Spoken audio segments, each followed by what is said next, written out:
नमस्कार, Shriram time news मध्ये मी कैलास सोनवणे आपले हार्दिक स्वागत करतो। सुरुवातीला पाहूया 24 तासातील ताज्या घडामोडी। धुळे जिल्हा पोलीस दलातर्फे एकाच वेळी नाकाबंदी व कोम्बिंग ऑपरेशन राबवून असामाजिक घटकांवर आणि अवैध धंद्यांवर करण्यात आली मोठी कारवाई। बकरी सणाच्या पार्श्वभूमीवर जिल्हाधिकारी कार्यालयातील नियोजन सभागृहात शांतता समितीची बैठक संपन्न। शहरात कायदा व सुव्यवस्था अबाधित राखण्यासाठी धुळे जिल्हा पोलीस दलातर्फे शहरातून करण्यात आले पथसंचलन। वलवाडी परिसरात राजाराम पाटील नगर व सूर्यभान नगर येथे रस्ता काँक्रीटीकरणाच्या कामाचे उद्घाटन। चावडीपाडा येथे ग्रामपंचायतीच्या पाणी पुरवठा करणाऱ्या विहिरीवर ताबा घेणाऱ्या शेतकऱ्यावर कारवाईची मागणी। आणि तिसगाव येथील माने वस्तीला ये-जा करण्यासाठी कायमस्वरूपी रस्ता देण्याची मागणी।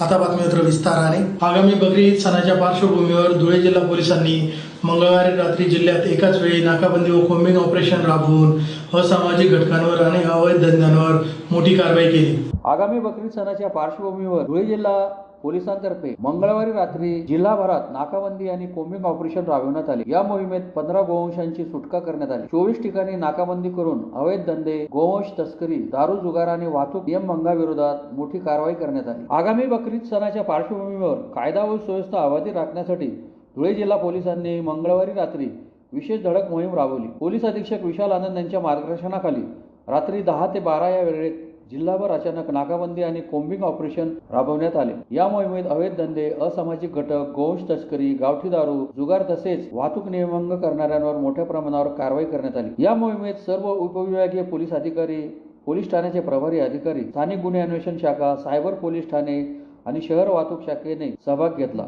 एकूण 24 ठिकाणी नाकाबंदी करण्यात आली। या कारवाईत 25 पोलीस अधिकारी, 80 पोलीस अंमलदार आणि 34 होमगार्ड सहभागी झाले होते। यात प्राणी संरक्षण कायद्यान्वये जिल्ह्यात 3 गुन्हे दाखल करण्यात आले। या कारवाईत तब्बल 4,09,000 रुपये किमतीचे 15 गोवंश जप्त करून गोशाळेत जमा करण्यात आले। बकरीच्या पार्श्वभूमीवर गोवंश तस्करी रोखण्यासाठी पोलिसांनी विशेष लक्ष केंद्रित केल्याचे दिसून आले। अवैध हातभट्टी दारू विरोधात 5 गुन्हे दाखल करण्यात आले। पोलिसांनी 175 लिटर गावठी हातभट्टी दारू, रसायन, वॉश, ड्रम आणि दारू तयार करण्यासाठी लागणारे साहित्य जप्त केले। एकूण 14,800 रुपयांचा मुद्देमाल हस्तगत करण्यात आला। जुगार कायद्यान्वये 3 प्रकरणात आरोपींना ताब्यात घेण्यात आले। त्यांच्याकडून 2,400 रुपयांची रोख रक्कम आणि जुगार साहित्य जप्त करण्यात आले। विशेष मोहिमेदरम्यान 242 मोटर वाहन कायद्याअंतर्गत केसेस करण्यात आल्या। यात 1,57,450 रुपयांचा दंड वसूल करण्यात आला। तसेच ड्रंक अँड ड्राईव्हच्या 3 केसेसमध्ये 30,000 रुपयांचा दंड आकारण्यात आला। स्थानिक गुन्हे अन्वेषण शाखेने चाळीसगाव रोड पोलीस ठाण्याच्या अभिलेखावरील 2 वेगवेगळ्या गुन्ह्यातील पाहिजे आरोपीला अटक केली।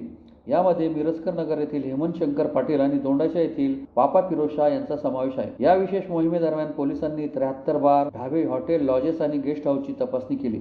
तसेच हॉटेल्स, 21 मोकळी मैदाने, 8 नदी किनारी आणि विविध कॅफे परिसरांची तपासणी करण्यात आली। सोडा गाड्यांवर दारू पिणाऱ्या व्यक्तींवरही कारवाई करण्यात आली। मोहिमेदरम्यान जिल्ह्यात 937 दुचाकी व 4 चाकी वाहनांची तपासणी करण्यात आली। 6 नॉन बेलेबल वॉरंट आणि 6 बेलेबल वॉरंटची बजावणी करण्यात आली। हिस्ट्री शीटर आणि रेकॉर्डवरील 25 गुन्हेगारांची पडताळणी करण्यात आली। बकरीच्या पार्श्वभूमीवर धुळे पोलिसांनी राबवलेल्या या व्यापक मोहिमेमुळे जिल्ह्यातील अवैध धंदे आणि असामाजिक घटकांवर मोठा दबाव निर्माण झाला असून कायदा व सुव्यवस्था राखण्यासाठी पुढे अशाच कारवाया सुरू राहणार आहे। मी विशाल आनंद, SP धुळे। आजच्या दिवशी मी धुळे जिल्ह्यातले सगळे नागरिकांना मी येणार बकरीदबद्दल शुभकामनाएं देतो। आणि बकरीद बद्दल काही गोष्टी आम्हाला विनंती पण शासनाकडून आणि पोलीस दलामार्फत करायची आहे। विशेषतः जे आता शासनाकडून जे गोतस्करी आणि गोकतली संदर्भात जे कायदा आहे त्यांची अंमलबजावणी बद्दल आम्ही पोलीस यंत्रणा आणि इतर जिल्हाची जे यंत्रणा आहे ते सगळे सक्षम आहे। हा विषयावर कायदेशीर कारवाई करण्यासाठी आम्ही करणार। सोबत आम्हाला नागरिकांना विनंती आहे की कृपया तुम्ही हे गोवंशीय जे जानवर आहे त्यांची तस्करी आणि त्यांची कत्तली ना करा आणि जे अलाउड आहे फक्त ते जानवरांच्या तुम्ही जे आहे कुर्बानी द्या अशी माझी विनंती राहणार। आणि जिल्ह्याचे सगळे नागरिकांना हे पण विनंती करतो की येणार सणोत्सवमध्ये जिल्ह्याचे वातावरण ते चांगलं ठेवून इथे काही लॉ अँड ऑर्डर सारखी परिस्थिती निर्माण करायची नाही अशी जे आहे दक्षता सगळ्यांना घ्यायची आहे अशी पण मी एक विनंती करतो. आणि शेवटला लास्टली मी हा जे सणोत्सव आहे त्याबद्दल सगळे मुस्लिम बांधव आणि इतर सगळ्यांना शुभेच्छा देतो आणि विनंती करतो की जे कायद्याची जे तरतूद आहे त्यांचं राखीव ठेवून त्यांची अंमलबजावणी जे आहे ते आम्ही 100% करणार आणि नागरिक पण जे आहे आम्हाला योगदान देणार अशी माझी अपेक्षा आहे.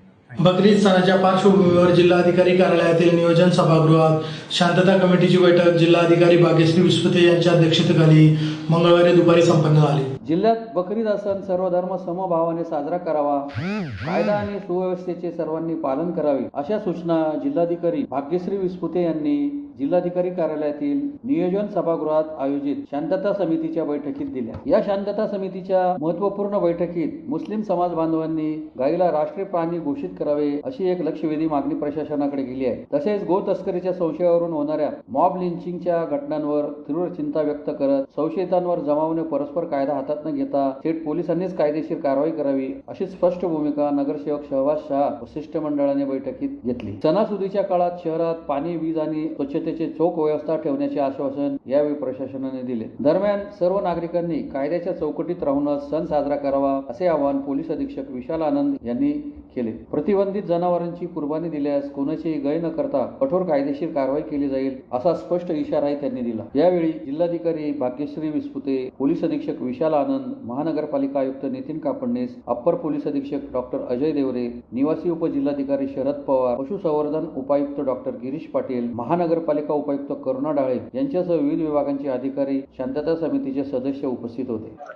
आज बरोज 6 मई को कलेक्टर ऑफिस में शांतता कमेटी की मीटिंग आयोजित की गई थी, जिसमें हमने सभी आजी माजी नगर सेवकों ने उसमें उपस्थित रहा और अपने सुझाव प्रशासन को दिए हैं और प्रशासन ने वो सारे सुझाव को, चाहे महानगर पालिका हो, MSCB हो, पशु संवर्धन विभाग हो, सभी विभागों ने उसके ऊपर अंमलबजावनी करने का आश्वासन दिया है. दूसरा प्रमुख मुद्दा मैंने ये उपस्थित किया, हमारे सभी मुसलमान आजी माजी नगर सेवकों ने कि गाय को भारत का राष्ट्रीय पशु घोषित किया जाना चाहिए, जिसका सभी ने प्रतिसाद दिया. दूसरा ये कि जो गौ तस्कर है उनके ऊपर भी कार्रवाई होनी चाहिए, मगर वो कार्रवाई पुलिस प्रशासन के द्वारा होना चाहिए. कोई अगर ये बोलेगा कि हम SP को पत्र देकर हम ये बोलते हैं कि उनको कुछ पड़ी नहीं है, मैं उनको ये बोलना चाहूंगा कि आप किसी भी तरीके से अपना फ्रस्ट्रेशन निकालने के लिए पुलिस प्रशासन पर दबाव ना बनाएं. हम आपका विरोध करते और हम पुलिस प्रशासन के साथ हैं. आगामी बकरी ईद सणाच्या पार्श्वभूमीवर धुळे शहरात कायदा व सुव्यवस्था अबाधित राखण्यासाठी धुळे जिल्हा पोलीस दलातर्फे शहरातील विविध संवेदनशील भागातून रूट मार्च काढण्यात आला. आगामी बकरी ईद सणाच्या पार्श्वभूमीवर धुळे शहरात कायदा व सुव्यवस्था अबाधित राहावी यासाठी धुळे जिल्हा पोलीस दलातर्फे शहरातील विविध संवेदनशील भागांमधून पथसंचलन करण्यात आले. जिल्हा पोलीस अधीक्षक विशाल आनंद आणि अप्पर पोलीस अधीक्षक अजय देवरे यांच्या नेतृत्वाखाली काढण्यात आलेल्या या पथसंचलनातून पोलिसांनी नागरिकांना सण शांततेत व कायद्याच्या चौकटीत राहून साजरा करण्याचे आवाहन केले. तसेच समाजकंटकांनी व्हॉट्सअप, इंस्टाग्राम किंवा इतर कोणत्याही सोशल मीडियावर धार्मिक तेढ निर्माण करणाऱ्या आक्षेपार्ह पोस्ट, रील्स किंवा अफवा पसरवल्यास त्यांच्यावर कडक कारवाई केली जाईल असा सज्जड इशाराही पोलीस प्रशासनाने दिला. चाळीसगाव रोड, आझादनगर आणि धुळे शहर पोलीस ठाण्याच्या हद्दीत काढण्यात आलेल्या या रूट मार्च मध्ये 300हून अधिक पोलीस अधिकारी आणि अंमलदार सहभागी झाले होते. उपविभागीय पोलीस अधिकारी राजकुमार उपासे यांच्यासह शहरातील सर्व पोलीस ठाण्याचे प्रभारी अधिकारी, दुय्यम अधिकारी, RCP प्लाटून, SRPF आणि होमगार्डच्या जवानांनी रस्त्यावर उतरून संचलन केले.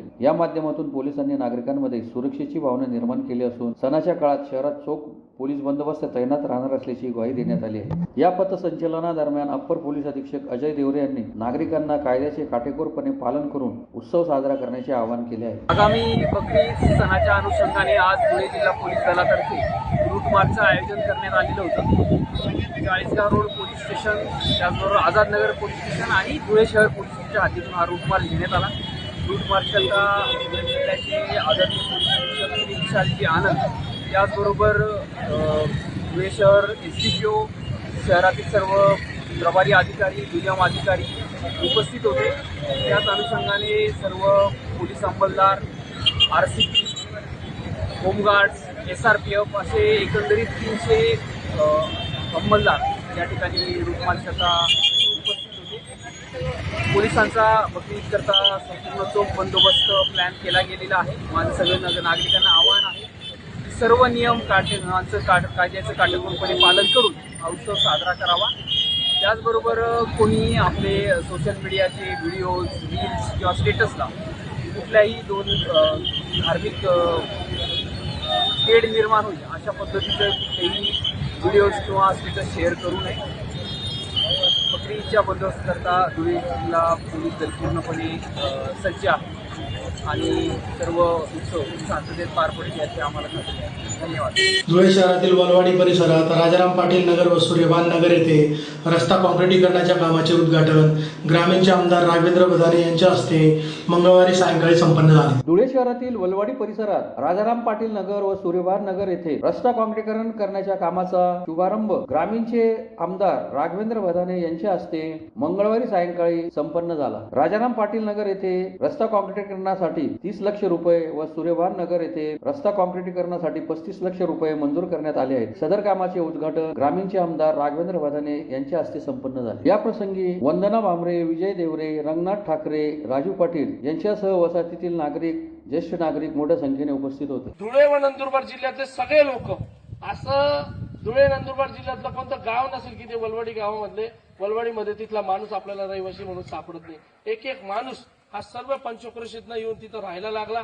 नोकरीच्या निमित्तानं असेल, आपल्या मुलाबाळांना ग्रामीण भागातनं आल्याच्या नंतर चांगल्या ठिकाणचं शिक्षण भेटलं पाहिजे, शहराच्या ठिकाणी राहिलं पाहिजे म्हणून तिथं येऊन राहायला लागले.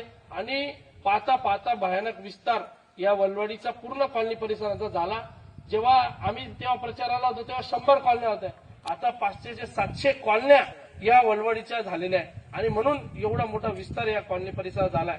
जेव्हा या नगरपंचायतीवर ग्रामपंचायतीचं त्याच्यामध्ये समावेश झाला महानगरपालिकेमध्ये, मी तर म्हटलो एवढं विस्तारलेलं होतं आपण की आपणच तेव्हा नगरपंचायत झालो पाहिजे.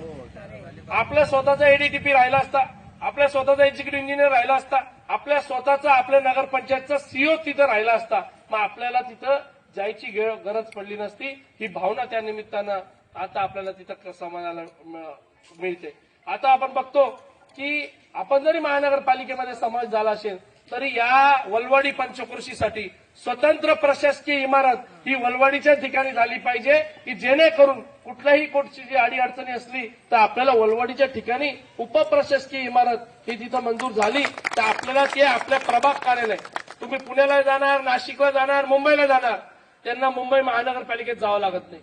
त्यांच्या प्रभागाचं कार्यालय असतं, त्या प्रभागाचा जेई तिथं बसतो, त्या प्रभागाचा पाणी पुरवठ्याचा जेई तिथं बसतो, त्याचा डेप्युटी इंजिनियर आठवड्यात एकदा चक्कर मारायला येतो, काय काय फायली आणलेल्या राहिलेल्या आहे, कोणाचा काही भरणा असतो, एक भरणाचा कर्मचारी असतो की जिथं पैसे भरता येतील तिथं तो मालमत्ता कर असेल, कुठल्या प्रकारचा टॅक्स असेल ते तिथं टॅक्सेशन वसूल होतात.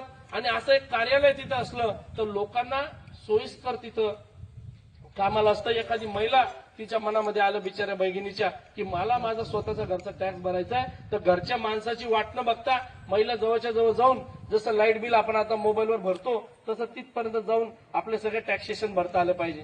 आणि म्हणून हे प्रयत्न आमचे येणाऱ्या काळामध्ये आमच्या वलवाडी गावासाठी असणार आहे. उपप्रशासकीय इमारत ही व्हायला पाहिजे, याच्यासाठी महाराष्ट्राचे मुख्यमंत्री माननीय देवेंद्रजी फडणवीस साहेबांना मी पत्र दिलंय, उपमुख्यमंत्री नगरविकास मंत्री आदरणीय एकनाथजी शिंदे साहेबांना पत्र दिलंय आणि त्या माध्यमातून लवकरात लवकर उपप्रशासकीय इमारत ही वलवाडीसाठी करणार म्हणजे करणार. या निमित्तानं तुम्हाला साक्री तालुक्यातील चावडीपाडा येथे ग्रामपंचायतीच्या पाणी पुरवठा करणाऱ्या विहिरीवर ताबा घेणाऱ्या शेतकऱ्यावर कारवाई करून गावचा पाणी पुरवठा सुरळीत करावा या मागणीसाठी सरपंच व ग्रामस्थांतर्फे जिल्हाधिकारी कार्यालयासमोर निदर्शने करून निवेदन देण्यात आले. साक्री तालुक्यातील चावडीपाडा येथे ग्रामपंचायतीच्या पाणी पुरवठा करणाऱ्या विहिरीवर एका शेतकऱ्याने ताबा मिळवला आहे. सदर शेतकऱ्यावर त्वरित कारवाई करून गावाचा पाणी पुरवठा सुरळीत करावा या मागणीसाठी सरपंच व ग्रामस्थांतर्फे जिल्हाधिकारी कार्यालयासमोर निदर्शने करून निवेदन देण्यात आले आहे. निवेदनात म्हटले आहे की ग्रामपंचायत चावडीपाडा येथील पाणी पुरवठा विहिरी खासगी शेतकरी रुपल्या मोतीराम कोकरी यांच्या गट नंबर 73-1 मध्ये आहे. सदर विहिरी विहिरीवरून मागील साधारणतः 80 वर्षापासून गावाला पाणी पुरवठा होत आहे. परंतु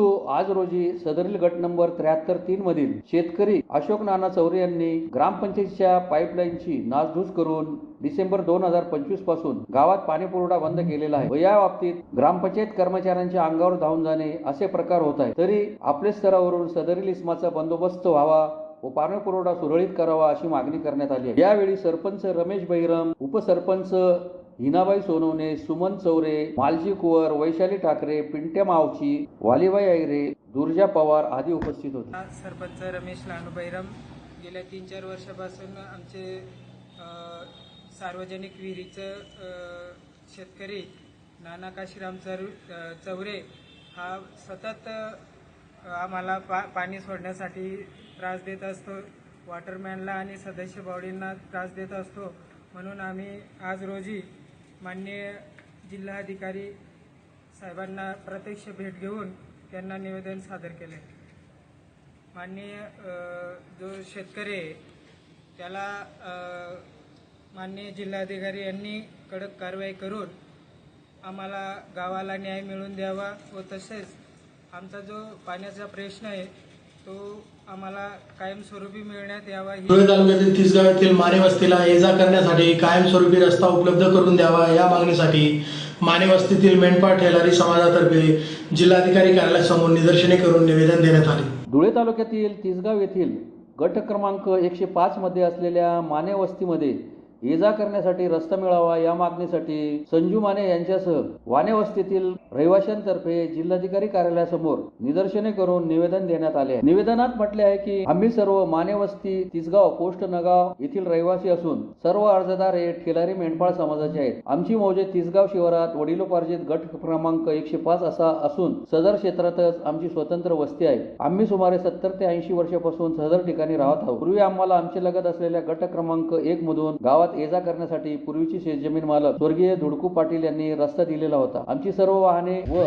पायी ये जा करण्यासाठी सदरच्या रस्त्याचा उपयोग होत होता. कै धुडकू पाटील यांचा नातू पांडुरंग आसाराम पाटील यांनी मागील वर्षापासून सदरचा वापर असलेला रस्ता त्यांच्या शेतातून असल्या कारणाने बंद करून टाकला आहे. त्यामुळे आम्हाला सुमारे 3 ते 4 किलोमीटरचा फेरा मारून रस्ता नसलेल्या ठिकाणाहून वापर करावा लागत आहे. आमच्या वस्तीत शाळकरी मुले देखील आहेत. त्यांना देखील शाळेत ये जा करण्याकामी रस्ता नाही. म्हणून आम्ही तहसीलदार यांच्याकडे रस्ता मिळण्याकामी कायदेशीर अर्ज देखील दाखल केलेला आहे. परंतु सदरचा अर्ज दाखल करून सुमारे 1 वर्ष झालेला असून देखील आम्हाला न्याय मिळत नाही. म्हणून येथे 8 दिवसात गावालगत व पूर्वीपासून असलेल्या गट क्रमांक 1 मधून रस्ता देण्यात यावा. अन्यथा माने वस्तीतील सर्व ठेलारी मेंढपाळ समाजातर्फे उपोषणाला बसण्याचा इशारा देण्यात आला आहे. यावेळी संजू माने, तुळशीराम ठेलारी, पुंडलिक टिळे, नारायण माने, पुंडलिक माने, दगडू ठेलारी, एकनाथ माने, रतिलाल टिळे, भोजू टिळे, ज्ञानेश्वर माने, धनराज माने, LG माने, नंदू माने, मगन टिळे आदी उपस्थित होते. संजय बाबा माने, राहणार पोस्ट तिसगाव डंदाणे, माने वस्ती तिसगाव एरियामध्ये माने वस्ती आहे.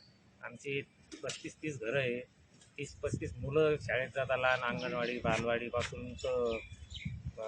11वी-12वीपर्यंत दंडाणे गावात शाळा आहे.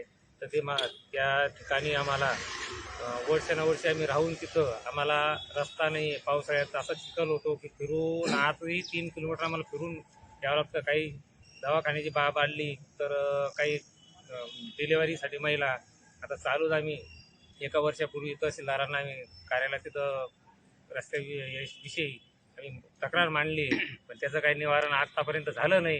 तर आम्ही इथं कलेक्टर साहेबांकडे निवेदन देतोय. निवेदन दिल्यानंतर आम्हाला न्याय मिळावा. नाही मिळाल्यास आम्ही अमरउपोषणासाठी सर्व बिराळ भरून लहान मुलं परिवार सहित आम्ही सर्व इथं अमर उपोषणाला बसणार आहोत. कारण की आम्हाला कधी मिळाला नाही आजपर्यंत तिथं रस्त्याची सुविधाच मिळाली नाही. आम्ही याच्या शेतात जायचं, त्याच्या शेतातून फिरून खाऊन लोक शिवीगाळ करतात. आमचा आहे मागासवर्गीय धनगर समाज, ठेलारी समाज आमचा. आम्ही मागासवर्गीय असल्यामुळं आम्हाला कोणी लोक तुच्छ मानतात. आणि या संदर्भात लोकांची साहेबांकडे अशी तक्रार आहे आमची की आम्हाला न्याय मिळवून द्यावा. पुन्हा एक नजर ठळक घडामोडींवर. धुळे जिल्हा पोलीस दलातर्फे एकाच वेळी नाकाबंदी व कोम्बिंग ऑपरेशन राबवून असामाजिक घटकांवर आणि अवैध धंद्यांवर करण्यात आली मोठी कारवाई. बकरी सणाच्या पार्श्वभूमीवर जिल्हाधिकारी कार्यालयातील नियोजन सभागृहात शांतता समितीची बैठक संपन्न. शहरात कायदा व सुव्यवस्था अबाधित राखण्यासाठी धुळे जिल्हा पोलीस दलातर्फे शहरातून करण्यात आले पथसंचलन. वलवाडी परिसरात राजाराम पाटील नगर व सूर्यभान नगर येथे रस्ता काँक्रीटीकरणाच्या कामाचे उद्घाटन. चावडीपाडा येथे ग्रामपंचायतीच्या पाणी पुरवठा करणाऱ्या विहिरीवर ताबा घेणाऱ्या शेतकऱ्यावर कारवाईची मागणी. आणि तिसगाव येथील माने वस्तीला ये-जा करण्यासाठी कायमस्वरूपी रस्ता देण्याची मागणी. याचबरोबर श्रीराम टाइम न्यूजचे बातमीपत्र संपले. दिवसभरातील ताज्या घडामोडींसाठी पाहत राहा श्रीराम टाइम न्यूज. भेटूया पुढील प्रसारणात. तोपर्यंत नमस्कार.